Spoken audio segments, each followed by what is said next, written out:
Всем привет! Мы продолжаем на канале цикл видеороликов про исторические районы города Харькова. В предыдущих видео мы познакомились с районами Залопань, Подол, Васильевский остров. А сегодня речь пойдет про Нагорный район Харькова. Нагорный район – это колыбель украинской интеллигенции 19-20 веков. Среди исторических центральных улиц и оживленных дорог расположены тихие зеленые переулки с парками и скверами, уникальные объекты архитектуры, особняки и дома, в которых проживали великие ученые, политики, преподаватели, изобретатели, конструкторы, деятели искусства и культуры.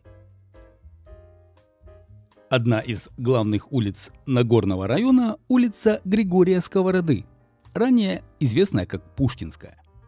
Про эту улицу на канале есть большое видео, поэтому рассказывать сегодня про нее подробно не буду. Недалеко от нее много лет назад были построены первые корпуса Харьковского политехнического университета, которые получили название «Украинский Оксфорд».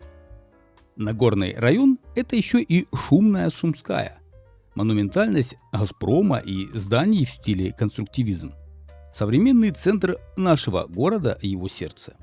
Сегодня здесь бурлит жизнь, а всего 1,5 столетия назад это была малопривлекательная окраина. В начале 19 века вся жизнь в Харькове концентрировалась вокруг рек Харьков и Лопань.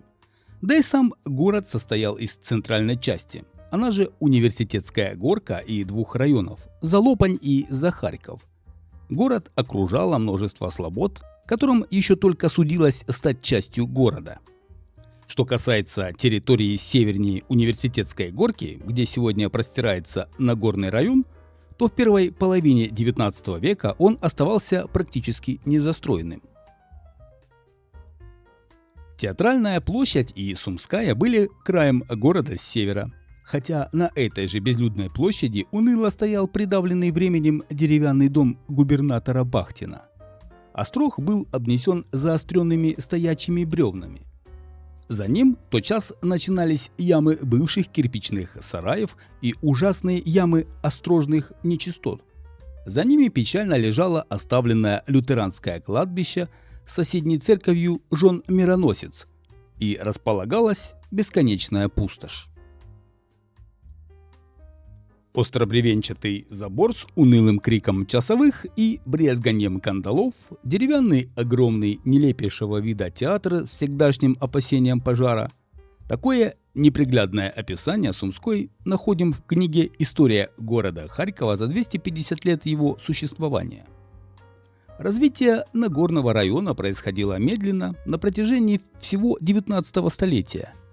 В 1806 году гласные городской думы выделили землю для поселения иностранцев, которых в то время приглашали на работу в университет. Так возникла большая немецкая улица, которую харьковчане знают как Пушкинскую, ныне это улица Григория Сковороды.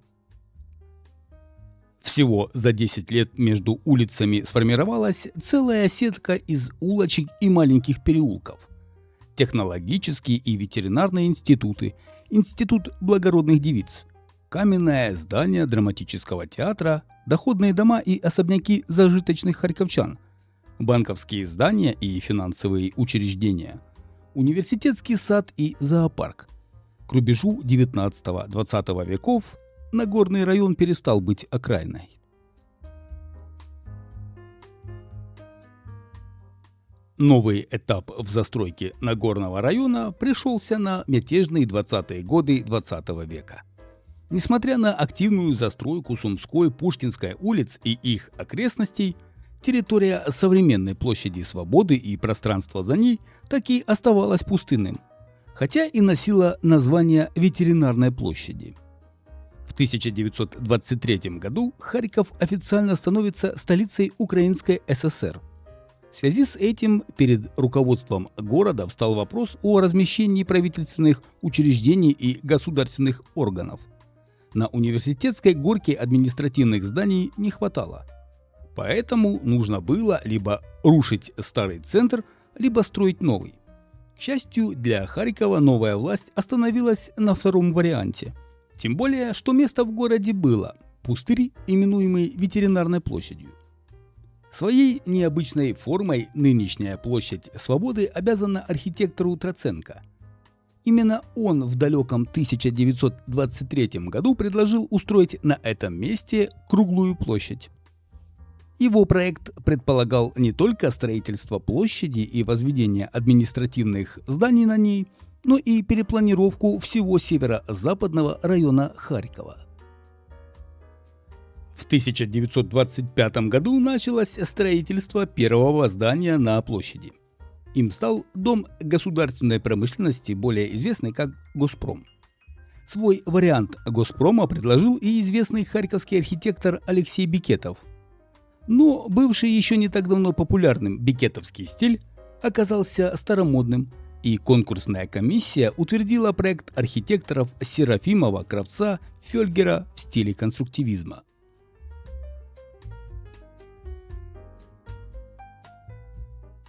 Госпром построили в рекордно короткие сроки даже по сегодняшним меркам – всего за 3 года.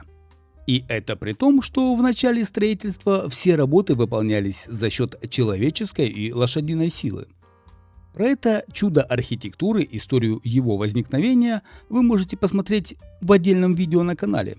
Оно так и называется «Харьковский Госпром. Главная достопримечательность города». Уже осенью 1928 года здание Госпрома сдали в эксплуатацию. Но строительные работы на площади продолжались. В 1930-1934 годах на ее южной стороне появился Дом проектов. Сегодня это главный корпус ХНУ имени Каразина. Здание во многом напоминало Госпром и перекликалось с ним своими формами. И это не странно, ведь его автором также выступил Серафимов. В 1929 году в северной части началось возведение Дома кооперации, сегодня северный корпус ХНУ имени Каразина. Из-за недостатка финансирования его строительство затянулось. Затем началась Вторая мировая война, и только в середине 1950-х годов здание достроили.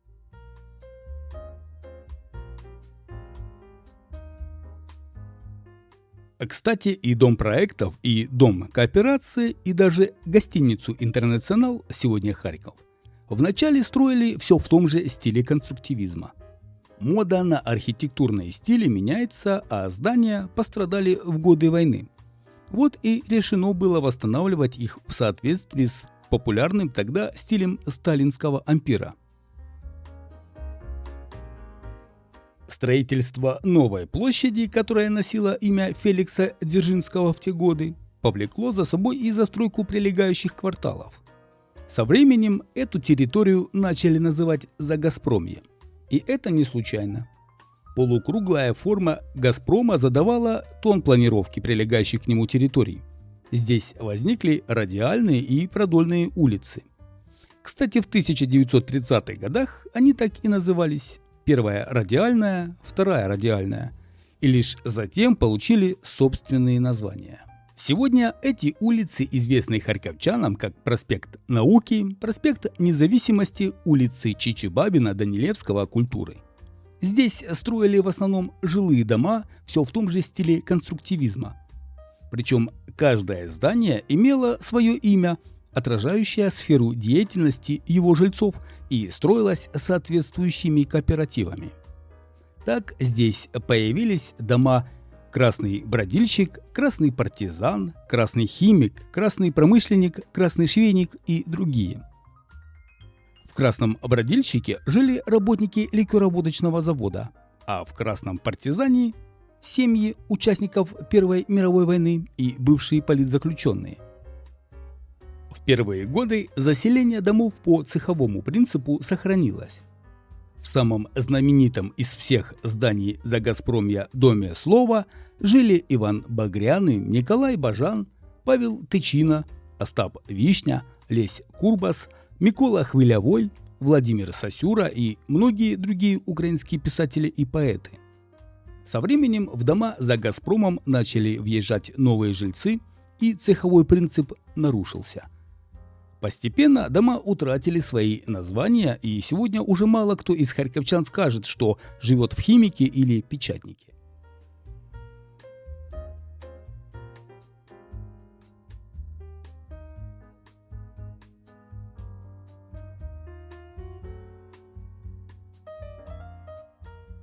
Говоря о Нагорном районе, нельзя не вспомнить об одной маленькой улице протяженностью всего 400 метров, проходящей в его границах. Речь пойдет о Дурноляповке. Хотя современным харьковчанам это название мало о чем расскажет. Название улица Багалея скажет гораздо больше. Конечно, в официальных документах улица не называлась Дурноляповкой. Она называлась Бисеровской, затем Технологической, а в 20 веке ее назвали Фрунзе. И только в 2015 году улица получила современное название. Колоритное название Дурноляповка улице дали харьковчане во второй половине 19 века. Как предполагают краеведы, из-за плохой дороги или полного ее отсутствия. В сырую погоду на улице стояла грязь, и передвигаться по ней было крайне сложно. Но улица интересна не только своим названием. В первые годы ее существования здесь селились преподаватели технологического института. Их дома и сегодня можно увидеть в застройке улицы, которая практически не изменилась за последние 100 лет. Каждое здание на этой маленькой улице – каменный свидетель истории нашего города. Так же, как и в целом Нагорный район, прогуливаясь по которому можно ощутить дух различных эпох, увидеть, как менялся и продолжает меняться наш Харьков. Спасибо за просмотр, подписывайтесь на канал Алекс Моторный и до новых встреч на канале.